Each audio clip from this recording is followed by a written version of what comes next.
guys, nama saya Dr. Bob Rambe, seorang ahli bedah di Kota Medan yang bekerja di 3 rumah sakit di Kota Medan, Rumah Sakit Bina Kasih, Rumah Sakit Haji, dan Rumah Sakit Royal Maryland. Ini video day in the life, kegiatan sehari-hari saya sebagai dokter bedah. Biasanya saya start sekitar jam 7.30 dari rumah, berangkat terlebih dahulu yang lebih dekat dari rumah di Rumah Sakit Bina Kasih. Sekarang ini kita perjalanan keluar rumah menuju Bina Kasih untuk melihat ada pasien di sana, pasien pasca operasi, dilihat, dipantau vital sign dan keluhan pasien pada pagi hari ini. Kemudian ada satu pasien malam masuk dari IGD, seorang laki-laki, anak laki-laki 5 tahun, riwayat kecelakaan lalu lintas dengan skin avulsion di forehead dengan dasar tulang. Kita rencanakan untuk debris demang sama primary suture, cuman kita lihat terlebih dahulu karena keluarga juga minta penjelasan terlebih dahulu oleh sama dokternya, yaitu saya. Yuk kita lihat langsung Bina Kasih.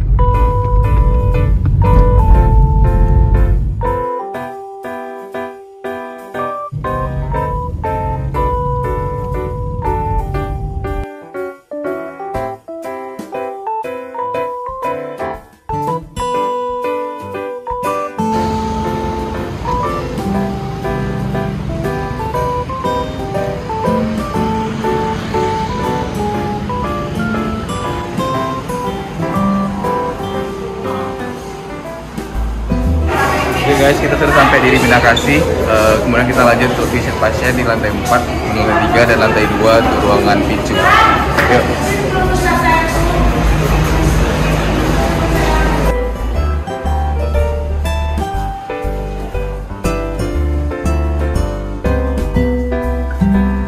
Pertama kita ke lantai 4 dulu, melihat pasien ada perempuan 50 tahun dengan skin degloving di tangan kiri, pos rekonstruksi hari kedua. Ke lantai 4.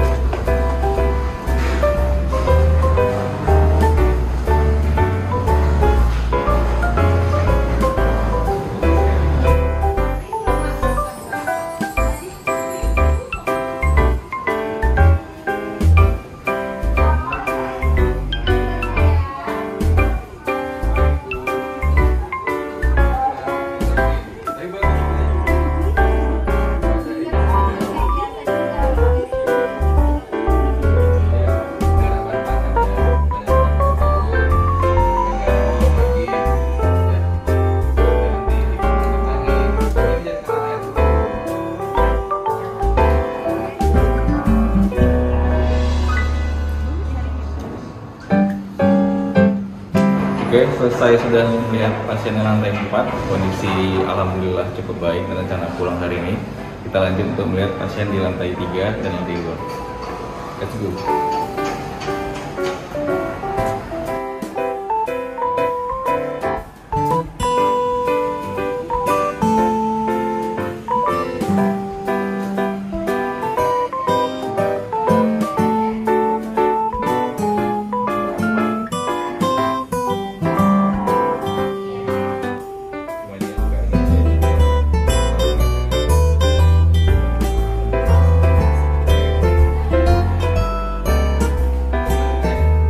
Oke, selesai lantai 3, pasien tadi perempuan 20 tahun dengan head injury dengan multiple excoriation wound, dirawat karena observation injury. Alhamdulillah tidak ada masalah pagi ini. Rencana untuk juga dipulangkan. Terus kita lanjut untuk melihat pasien di NICU, pasien yang masuk tadi malam konsul dari IGD dengan skin avulsion on the forehead. Yuk kita lihat yuk.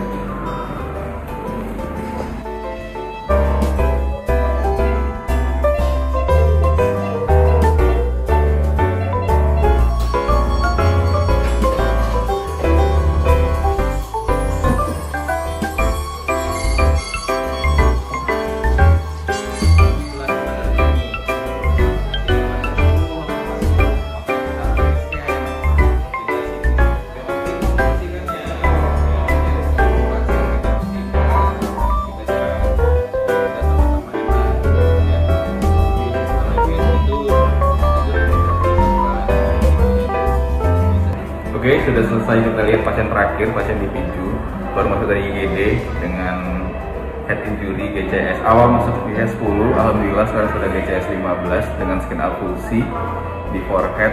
Kita rencanakan diberi demam tambah primary suture, namun masalah kendala biaya pasien masih berembuk, kemungkinan kita kerjakan nanti sore. Kita lanjut ke rumah sakit Ajib dulu. Oke, sekarang kita lanjut ke rumah sakit Haji. Kegiatan sehari-hari saya sebagai dokter bedah di sana adalah visit pasien, ronde. Kebetulan di sana ada koas dokter muda di rumah sakit Haji, koas dari Universitas Malahayati Lampung. Kemudian ada juga dari Universitas Batam, dari UISU juga ada, kemudian dari UMSU dari Medan. Jadi sehari-hari biasanya start jam 9 pagi. Kita sudah ronde pasien, keliling visit bersama koas. Ada beberapa ruangan di situ. Kemudian setelah visit bisa lanjut. Hari ini ada jadwal operasi, ada 2 operasi. Yang pertama itu ada perempuan umur 23 tahun, riwayat KLL, kecelakaan lalu lintas tadi malam dengan perineal injury grade 2. Kita rencanakan untuk diberi demam dan rekonstruksi repair. Kemudian yang kedua ada perempuan 56 tahun dengan limfadenopati, sangkaan suatu limfoma maligna. Kita rencanakan untuk limfadenektomi, kemudian lanjutkan ke biopsi untuk diagnostik. Oke, let's go.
Oke, udah sampai rumah sakit Haji. Pertama kita ke Poli dulu, jumpain Chief Koas, melihat persiapan ujian minggu 10. Kemudian kita lanjutkan ke visit ruangan. Oke.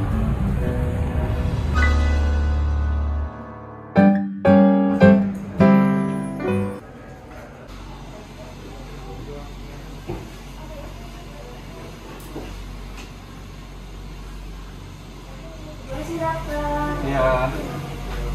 Minggu 10 ya? Iya, dokter. Gimana persiapan ujian? Alhamdulillah. Insya Allah. Siap. Profesor apa Eka? BPH, dokter. BPH, Dinda? Dinda Fam. Paham. Bagus. Hari sampai misi tes kronik. Wahyu? Ya, Mama. Udah persiapan? Udah ada yang mau tanya kan kira-kira? Ya, terus habis itu IPSS-nya, kategorinya dan tata laksananya. Paham, nanti Dinda baca soal Andi. Andi itu dimain presnya plasma apa aja jenisnya, kriterianya beda dengan nama apa ya. Dari satu disiti saya baca alparagus score ya, anatominya, faktor fisiologi, klinisiti. Wahyu kriteria faktor risikonya apa aja, staging saya harus dikuasain ya. Kalau ada yang mau tanyakan, tanyakan. Kalau sekarang belum ada yang tanyakan, biar saya ke ruangan dulu, visit dulu. Oke. Terima kasih dok.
jam 11 sudah selesai keliling seluruh pasien bedah di rumah sakit haji sama koas-koas dokter muda. Alhamdulillah kasus-kasusnya bervariasi, mulai dari ada kasus yang injury trauma, ada kasus yang gangren, dan kasus-kasus lainnya. Selanjutnya kita lanjut operasi, ada 2 operasi. Yang pertama tadi ada perineal injury, kemudian yang kedua ada limfadenopati sangkal limfoma. Oke, kita lanjut ya. Oke, kita lanjut ini operasi pertama di rumah sakit haji, kasus perempuan 23 tahun. Jadi pasien ini riwayat trauma mengendarai sepeda motor, kemudian terjadi cervical injury, perineumnya pasien ini terjatuh dengan perineum mengenai aspal.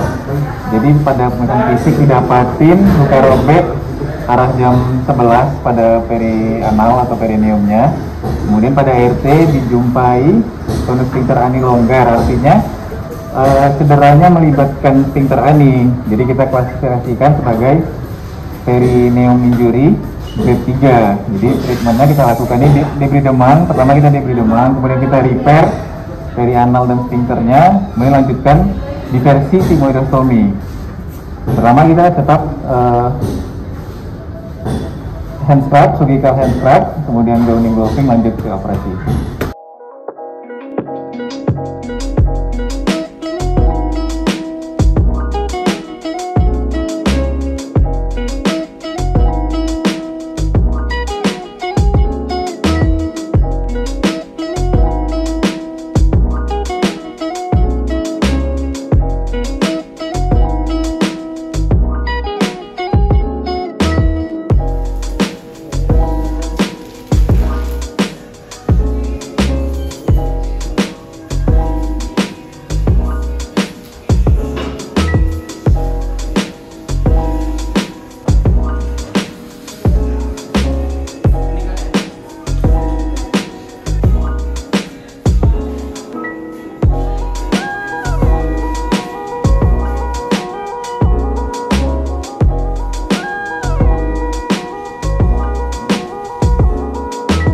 Sudah selesai operasi yang pertama tadi, cukup kompleks operasi pertama kita hari ini, perineal injury grade 3. Jadi dari temuannya external sphincter sampai internal sphincter rupture, yang sisi sebelah kanan arah jam 11 dari anus atau dari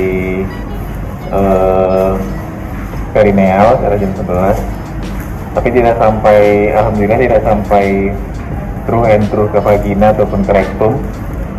Cuma ya tadi rupture di external sphincter sama internal sphincternya yang sudah selesai di repair. Karena dia grade 3 juga kita lakukan diversi kolostomi atau sigmoidostomi pada pasien ini. Sekarang kita lanjut operasi yang kedua, suspek limfoma. Jadi kita lakukan limfadektomi untuk diagnostiknya. Yuk. Oke, selesai kegiatan saya di Rumah Sakit Haji Medan. Sekarang kita lanjut ke Royal Prima. Tapi tadi barusan telepon IGD, mumpung saya lagi di sini, kita lihat dulu pasien di IGD Rumah Sakit Haji sebelum berangkat ke Royal Prima. Let's go.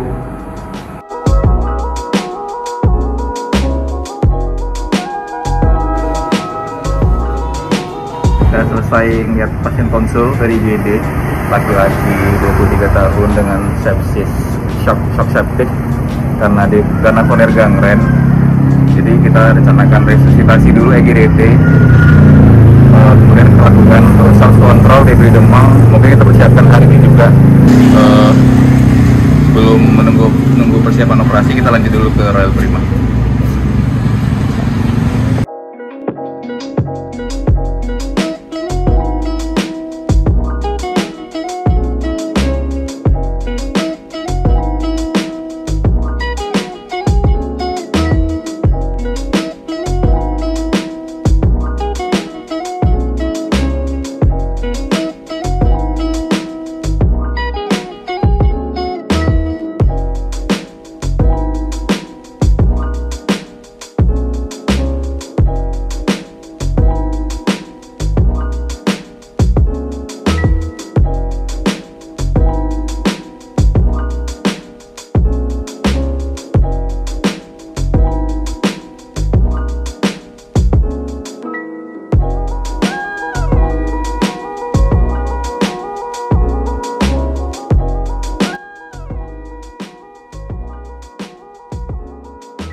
di Sampai Binakasi. Ini ada pasien 5 tahun yang masih pagi dengan head injury dengan skin avulsi di forehead. Ini sebuah pasiennya. Kenapa harus di kamar operasi? Karena pertama anak-anak usia 5 tahun, dan kedua lukanya avulsi dengan dasarnya tulang, jadi harus di kamar operasi dan pembiusan agar optimal melakukan DBD demam dan bisa direkonstruksi dengan leluasa. Sedangkan IGD kan dengan anak-anak 5 tahun pasti anaknya laksa dan tidak kooperatif, jadi tidak akan optimal jika lakukan di IGD. Oke, langsung kita kerjakan ini ya.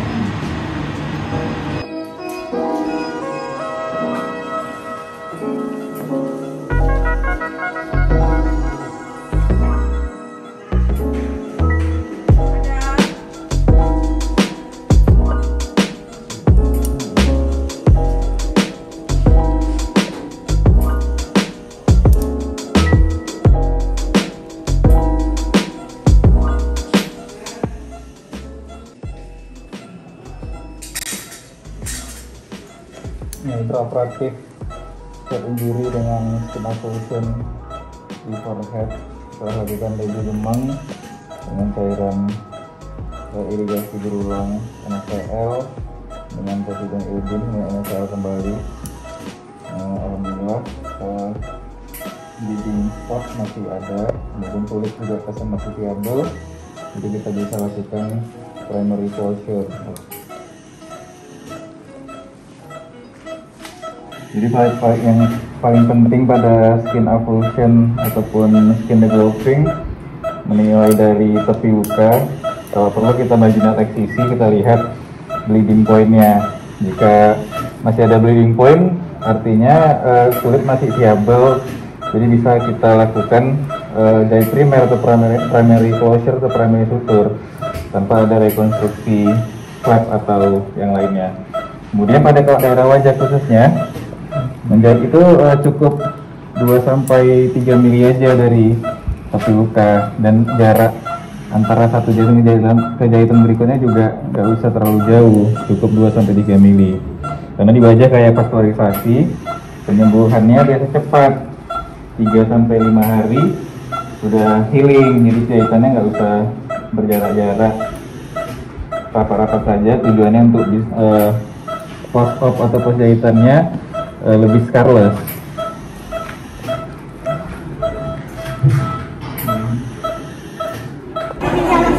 Jam 7 sudah selesai melakukan operasi DBD demam sama rekonstruksi skin di Binakasi.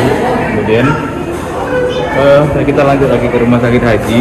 Pasien yang tadi siang yang septic shock dengan fonir gangren setelah lakukan EGDT.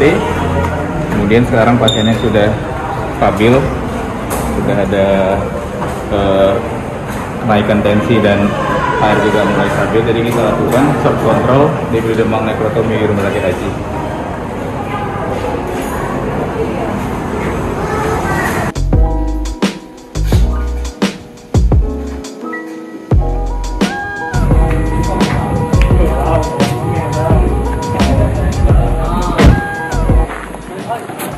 Jam 8:15 kita sampai ke rumah sakit haji untuk melakukan tindakan operasi koroner gangren atau DBD demam. Kenapa harus diemergensikan? Karena pasien sudah sepsis. Sepsis itu source control adalah operasi source control DBD demam.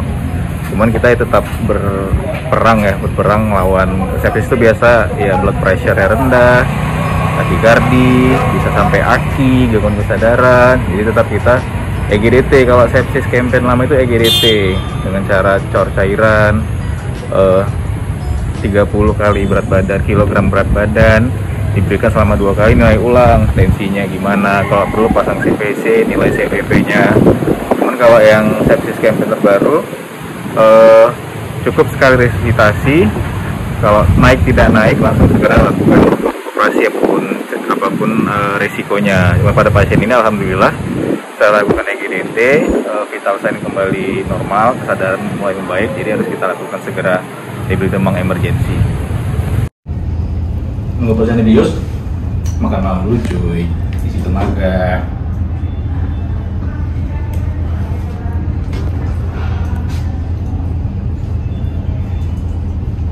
Halo. Salam. Ya, lagi di Mekah Haji. Oke. Pasien trauma. Buka di ada hard side.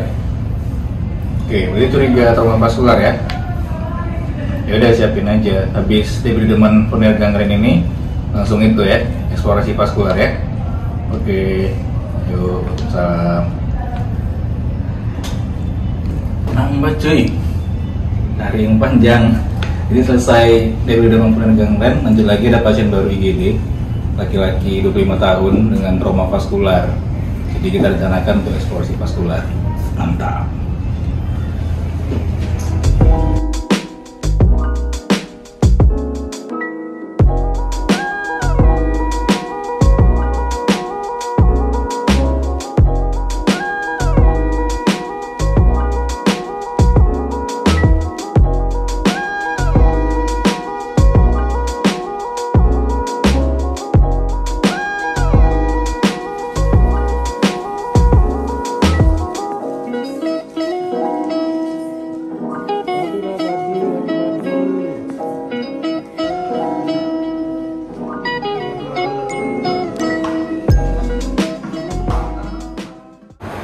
Sudah jam 10 malam, kita sudah selesai operasi emergensi yang pertama di Demang corneal gangren. Cukup ekstensif tadi gangrennya. Sudah kita nekrotomi, buang semua jaringan nekrotik sampai yang jaringan yang viable dengan dasar testis dan epididymisnya. Ya, mudah-mudahan lah, insya Allah sih pasiennya baik, sudah lakukan terkontrol, tinggal kita memberikan antibiotik dan supportive care-nya. Selanjutnya kita lanjut lagi yang emergensi kedua, ada dari pasien baru masuk IGD untuk kita rencanakan eksplorasi vaskular.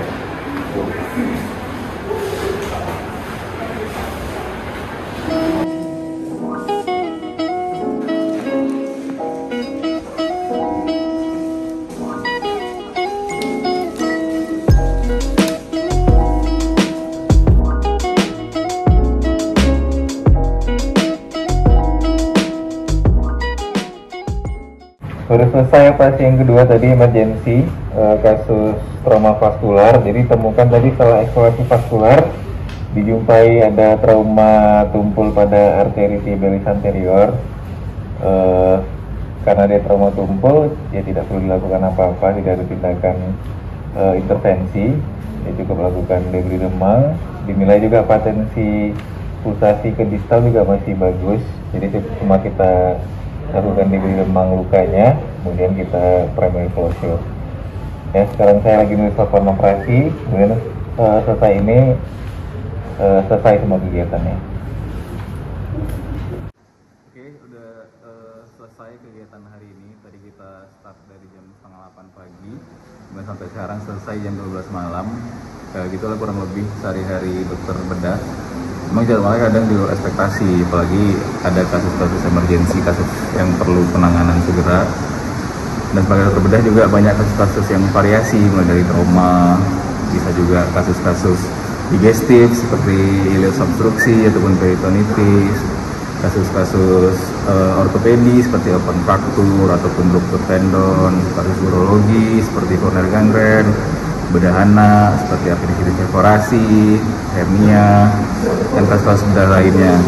Ya, seperti tadi kita juga saya ada banyak kasus, mulai dari pertama tadi ada perineal injury, kemudian ada kasus suspek limfoma, lakukan lymphadenectomy, kemudian ada kasus skin afusi di forehead, lanjut lagi ada kasus corneal gangren, kemudian terakhir tadi ada kasus trauma vaskular atau cedera tumpul pada arteri tibialis anterior. Ya, sekianlah kegiatan saya hari ini. Semoga bisa menjadi dapat gambaran buat koas ataupun PPDS bedah ataupun ya, mahasiswa kedokteran yang tertarik akan ilmu bedah. Hope you enjoy it.